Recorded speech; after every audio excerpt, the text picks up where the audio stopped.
Investment का purpose ये होता है सर। इन्वेस्टमेंट का मतलब लोग सोचते हैं पैसा देना पड़ेगा, अरे 20,000 की मेरी सैलरी है, 2,000 उसमें चला जाएगा। लोग सोचते हैं चला जाएगा, अरे चला नहीं जाएगा। वो जिस जगह गया है ना वो कमाने गया, और जब लौटेगा ना तो सबसे ज्यादा खुशी तुम्ही को होगा, और इतनी खुशी होगी कि रख नहीं पाओगे। उस टाइम तो बड़ा मजा आएगा, लेकिन देने में कष्ट हो रहा है।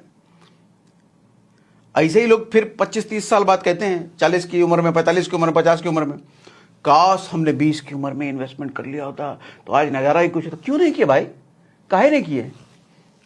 उस टाइम तो तुमको आईफोन लेना था, उस टाइम तो यहाँ मोबाइल चमकाना था, जूते चमकाने थे, तुमको एडिडास के जूते पहनने थे हैं। तो गरीब होने का सबसे आसान तरीका मालूम क्या है?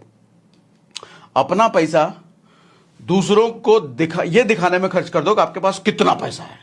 फिर से बोलता हूं, गरीब होने का सबसे आसान तरीका यह है कि अपना पैसा दूसरों को यह दिखाने में खर्च कर दो कि आपके पास कितना पैसा है। 10 साल तक लगातार यही काम करो, 11वें साल आप गरीब हो जाओगे, निश्चित गरीब हो जाओगे। और आज ज्यादातर लोग यही कर रहे हैं, दिखावे में खर्चा जा रहा है। अरे गरीब होने के लक्षण है सारे। इसीलिए कहता हूं बजटिंग करो, बजट बनाओ। देखो खर्चे के ना पंख होते हैं, पैर नहीं होते, पंख होते हैं। ये छोटे बच्चे की तरह होता है। छोटा बच्चा ऐसे 1.5-2 साल का बच्चा घर में होता है ना, आप अगर उस पर नजर न रखो तो कहीं भी भाग जाएगा, वो कुछ भी कर देगा, कुछ भी तोड़ फोड़ देगा, कहीं भी कुछ भी गिरा देगा।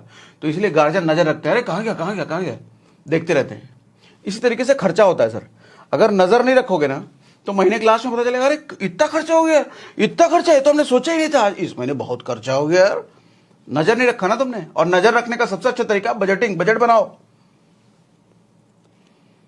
महीने के स्टार्टिंग में पहले डिसाइड कर लो, इतना इसमें इतना पैसा, इतना पैसा, इतना पैसा।